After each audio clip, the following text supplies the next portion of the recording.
Okay, we are going to begin sitting up straight, shoulders down and back, spine straight. Imagine a string at the crown of your head pulling you upward. Close your eyes gently or soften your gaze.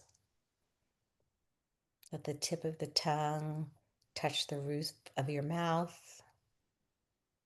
Try to be in a position where you are somewhere between still feeling alert but also relaxed. So falling asleep can potentially be dangerous because you can become so relaxed you can fall asleep, which is helpful if you're trying to fall asleep.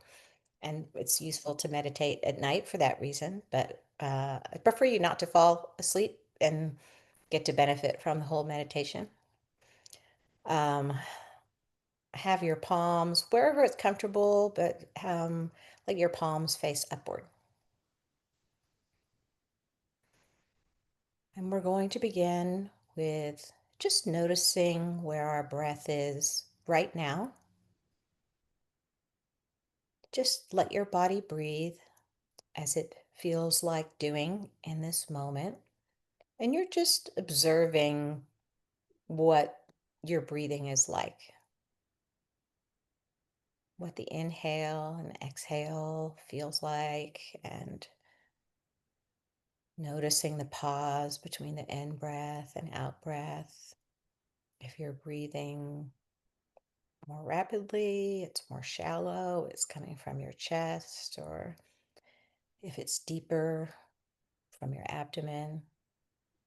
And if noticing your breathing changes your breathing, that's okay, because the act of observation itself does often change things. And this is also a good time for us to thank our lungs and our heart and our whole bodies for working for us, even when we don't take time to check in and ask our bodies what we need. Perhaps that can even be an intention that we set to take care of ourselves by checking in with our bodies more often and seeing what we can do to self soothe.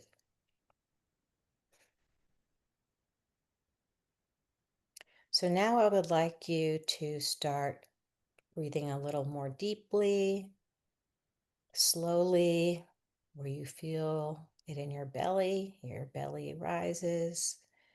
And when you exhale, your belly collapse. And make your exhale slightly longer than your inhale because it is the exhale that activates our relaxation response. So just breathe several rounds in this way and just notice if anything feels different when you do that. By now, you've probably noticed that your mind has wandered, and this is what the brains do. So perhaps since you've been meditating for a while, you're familiar of the places that your brain likes to go. And so just remind it that right now, the thing that we are focusing on in this moment is the breath. Gently bring it back, even if it's been going for a while and you've been pulled away by the thoughts. And bring it back without judgment or without criticism, regardless of how long it takes to remember to focus on your breath, and regardless how many times you have to do it. In a way, having to do it a lot actually gives you a lot more mindfulness practice. It gives you a lot more opportunities to catch your thought and pause and intentionally focus on the breath. So anything that happens in the meditation can be useful. We're not necessarily trying to cultivate anything in particular other than observation. and comfort to the extent that we can. Self compassion.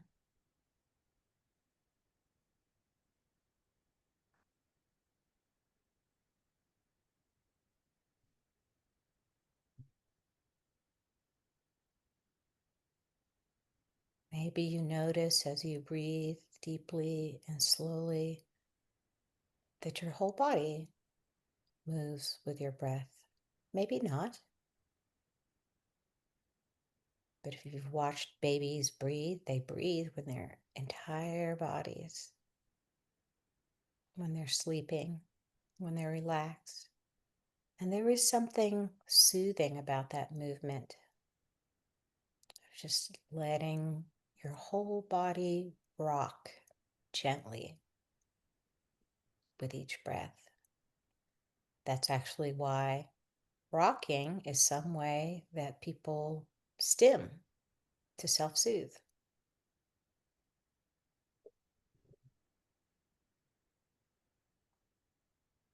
So if you want to try that, you can. If it doesn't feel natural to you, you don't have to.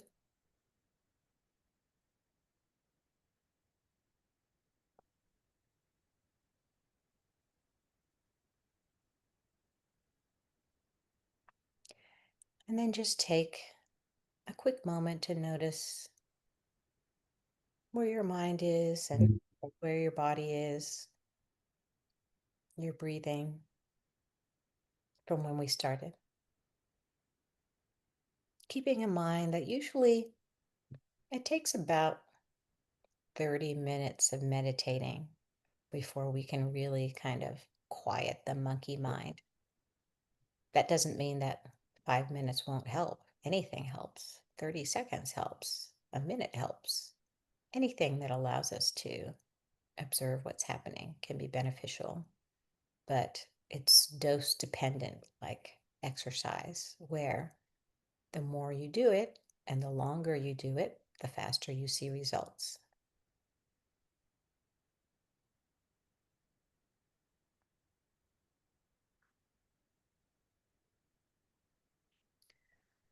Now we're going to move to our body scan. We're going to examine each part of the body and just observe what's going on there. There could be pleasure. Perhaps it feels neutral. Perhaps there's tension and discomfort. If there's tension and discomfort, we're going to practice softening, relaxing where we feel there. And I'm going to use the word softening because sometimes relaxing makes us feel pressure to relax. So instead, let's think of softening there. And you can also send your breath there, like they do in yoga class when you're in a pose and you're just testing the limits, trying to see if you can get a little bit deeper in the pose. And so they use the in breath and the out breath to see if you can soften in any other places. So we're going to begin at the tip of the toes and examine all the parts in between the tip of our toes and the ankles.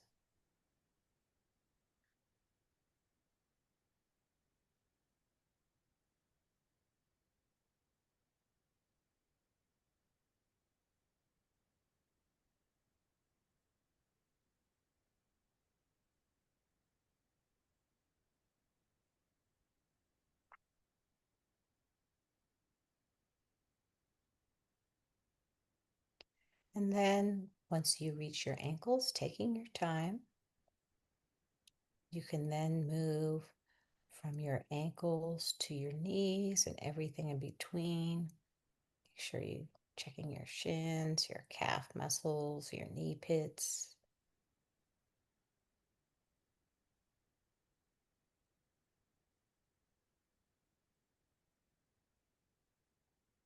Softening, extending your breath where you need to.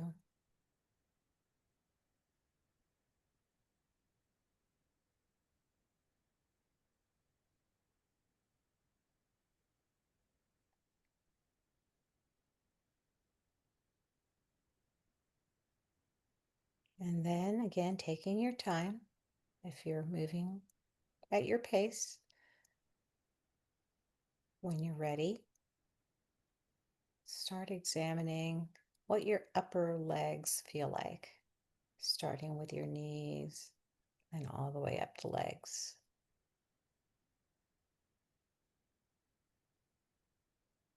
Inner thighs, outer thighs, quads, hamstrings,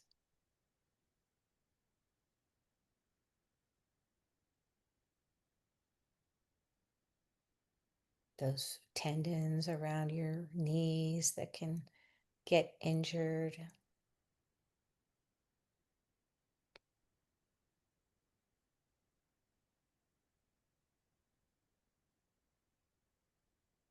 And if you feel like you're holding yourself up and that your muscles are slightly tightened, just remember to trust the earth, the furniture that you're sitting on, or the ground that you're sitting on, and allow yourself to sink into whatever's supporting you and trust that you will be supported.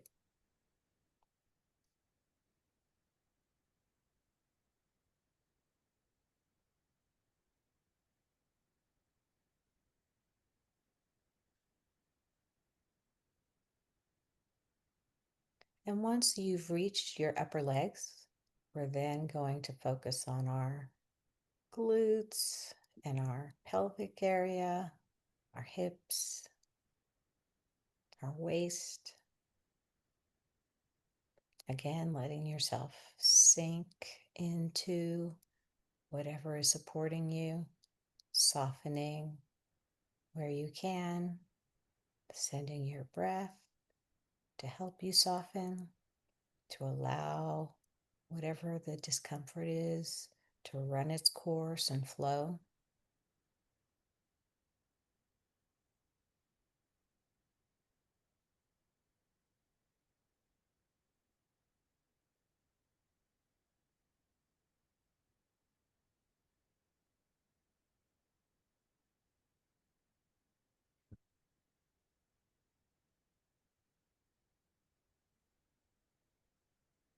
And now we're going to move into the core.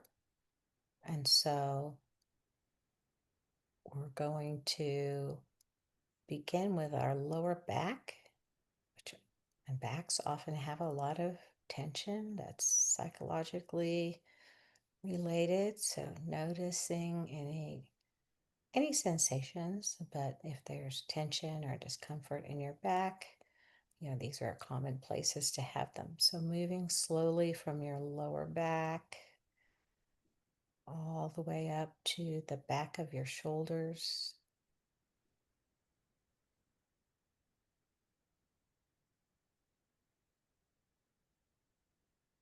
The reason why we try to have our shoulders down and back is that we're used to rounding our backs while we're looking at the computer or doing art or driving or playing Duolingo on our phones. And so it helps to do a little bit of a counter stretch by opening our heart. And yoga, heart openers are often very vulnerable positions where sometimes people start crying and they don't really understand why. Because physically opening your heart means metaphorically opening your heart as well.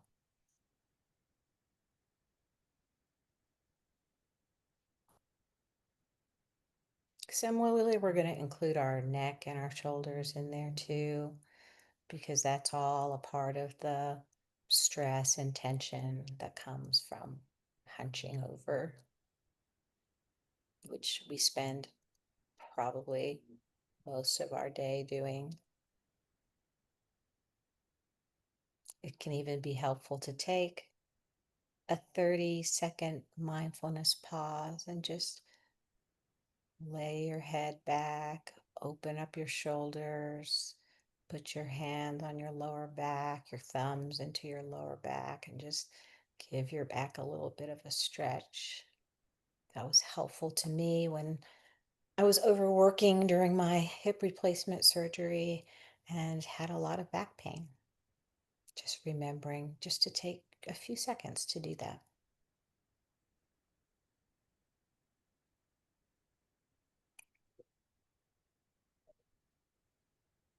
Now we're going to move down the front of the core.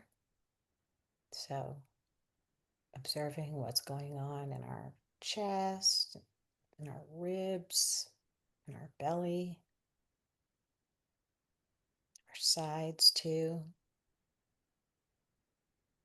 Often we'll experience physiological sensations here that correspond to what's going on in our heads and to when we're feeling something, positive or negative, or pleasant or unpleasant, perhaps I should say, rather than judging the feelings.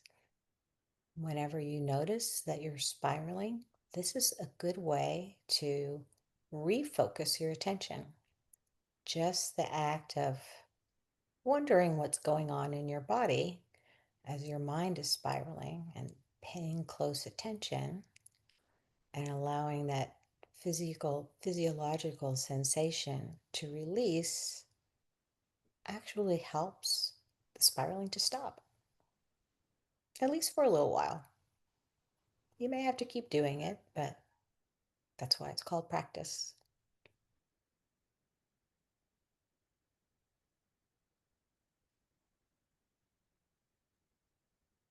So now we're going to start at the top of our shoulders, and eventually we're going to go all the way to our fingertips. But first, we're just going to go from the top of our shoulders to our elbows to give us time to focus on the shoulders and the triceps and the biceps.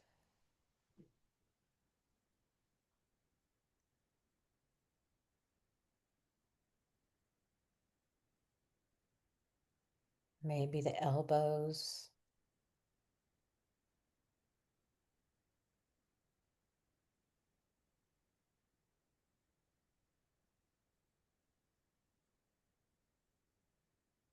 Taking your time once you get to your elbows, moving down to your wrists as you examine your forearms, the back of your arms, tension in the wrists.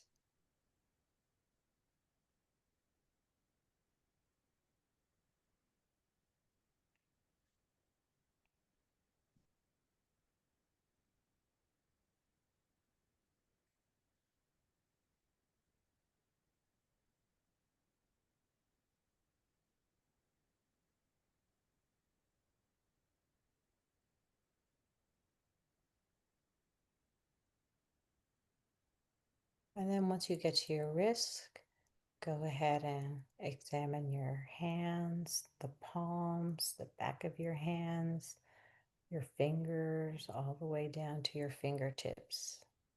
Softening where needed, using your breath to assist you.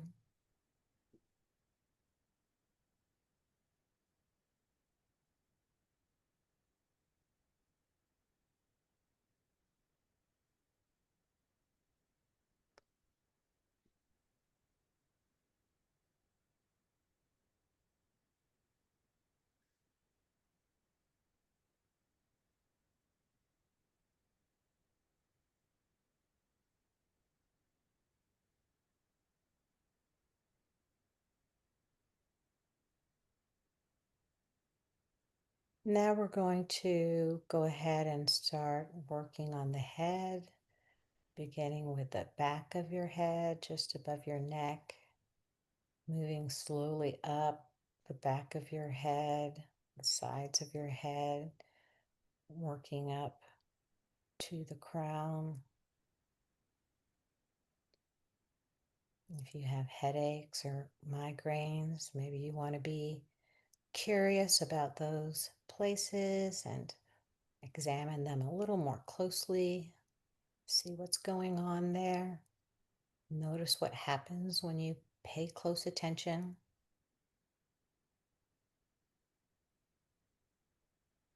And then once you reach your crown, we're going to start moving down the face. Notice if your forehead is creased. Notice how your eyebrows feel. If your eyes are closed tightly.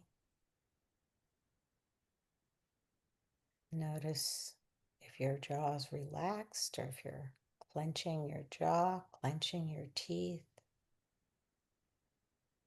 Notice if your lips are relaxed, if they're closed tightly or slightly parted. Notice your chin too. And just see if you can soften throughout your face.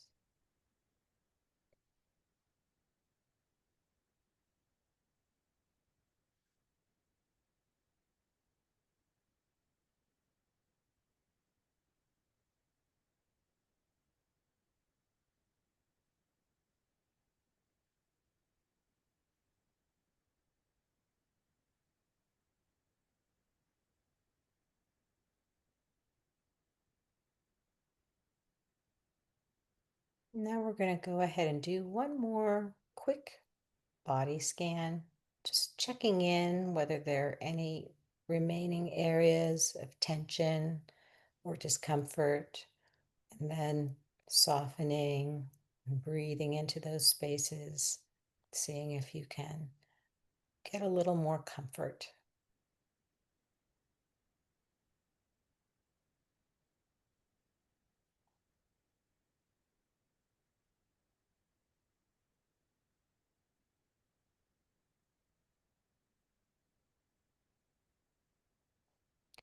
And just take a moment to see how your body feels compared to before we started the body scan, keeping in mind that nothing has to change. Of course, we're aiming to feel more comfortable, but sometimes it may feel worse. We can't control the outcome.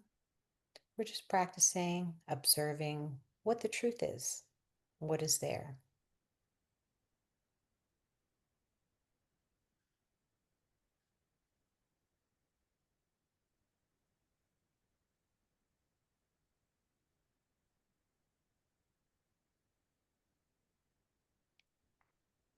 So now we're going to move into the forgiveness meditation. And the first part that we're going to do is we're going to ask forgiveness from someone or something where we know we have treated them poorly. Perhaps once, perhaps repeatedly, but call to mind a specific incident that you still carry guilt for.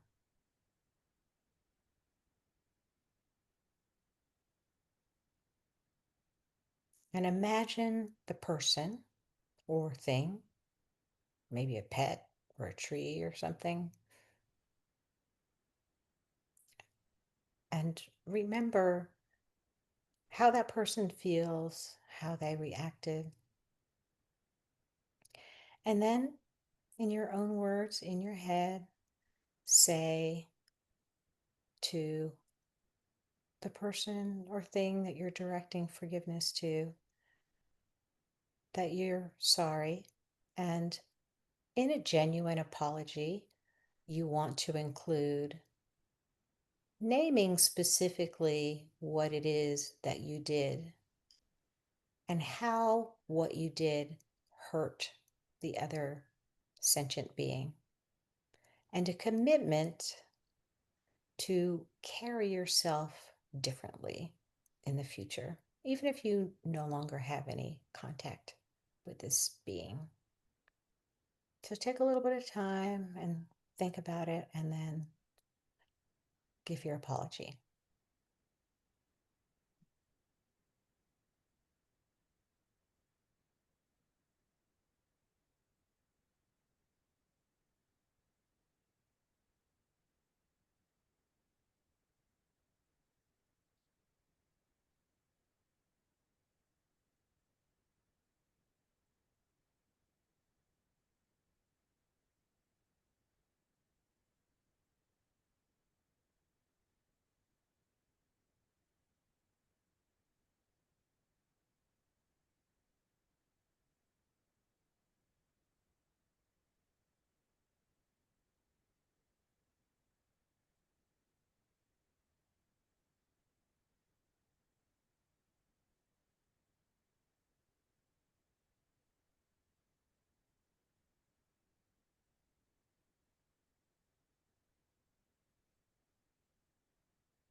And then after your apology, check in a little bit, see how you're feeling, what's going on in your body, in your mind, in your heart.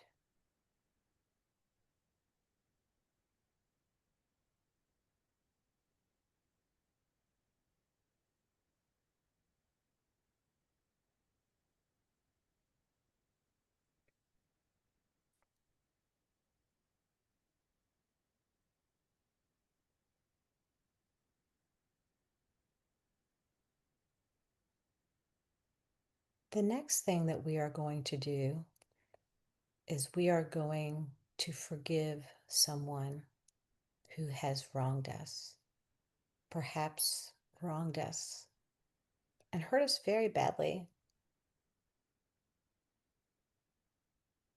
Someone whose memory still comes up, still has control over you. Imagine that person who has wronged you. Imagine them in the act of doing what they did to hurt you.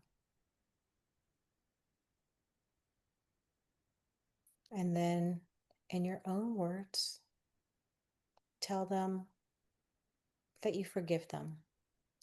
You can use some compassion, which does not in any way excuse their behavior, but you can maybe remind yourself that most people live in a reactionary mode because they're not practicing mindfulness.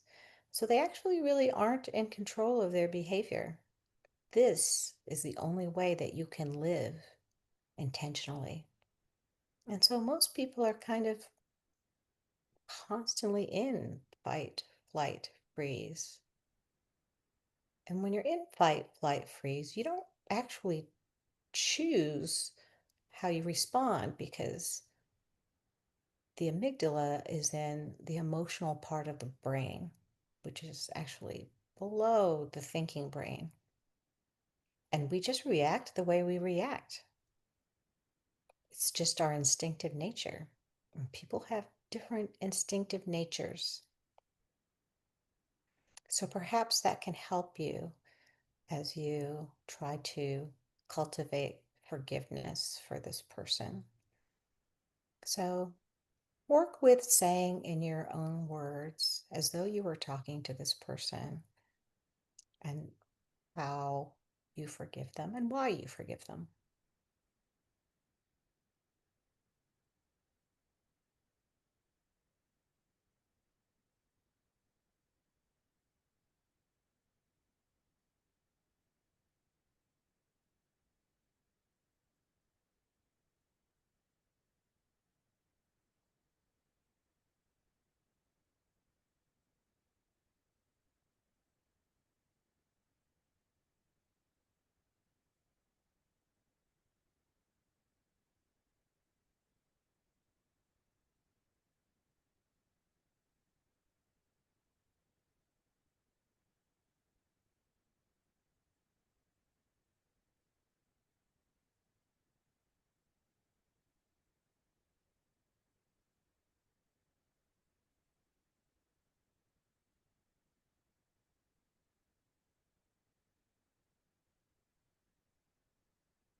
And once you've forgiven that person, check in again with your mind and your body and heart. Notice if anything has changed. keeping in mind that nothing has to change, nor does it need to feel better. In fact, we're not even going to judge better or worse. We're just going to describe whatever changes are there.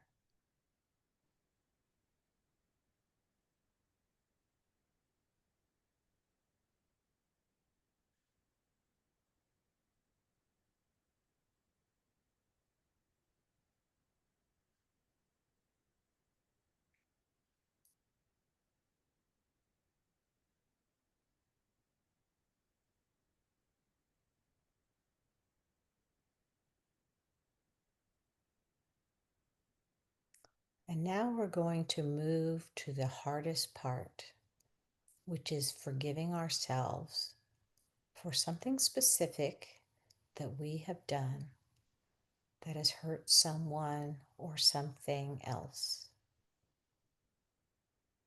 This part takes a lot of practice, but this is where we're really focusing on self-compassion.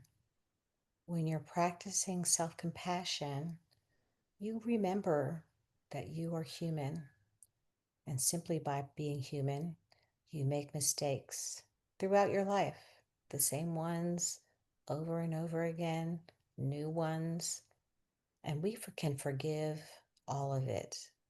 Not only can we forgive ourselves for the mistakes that we've made in the past, we can forgive ourselves for any future mistakes that we make because we will never be perfect, nor does our goal need to be perfect. We are whole, we are human, we're doing the best that we can to get through life, stumbling along, maybe not even knowing what we're doing half the time or what's bothering us. So I want you to think of a specific incident where you hurt someone. Imagine what happened, what impact they had on them. And then, in the spirit of self compassion, I want you to forgive yourself.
Take a breath or two.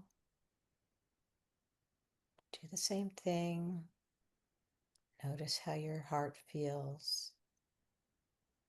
Notice how your body feels. What's going on in your mind. Just describing the changes without judging them.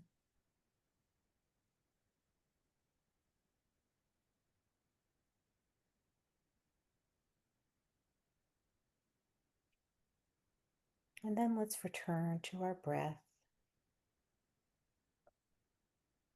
breathing deeply from our diaphragm, lengthening the exhale, checking in and seeing where our mind is now, what's going on in our bodies now, and what's going on in our hearts. Accepting whatever is there because it is the truth of where we are in this moment.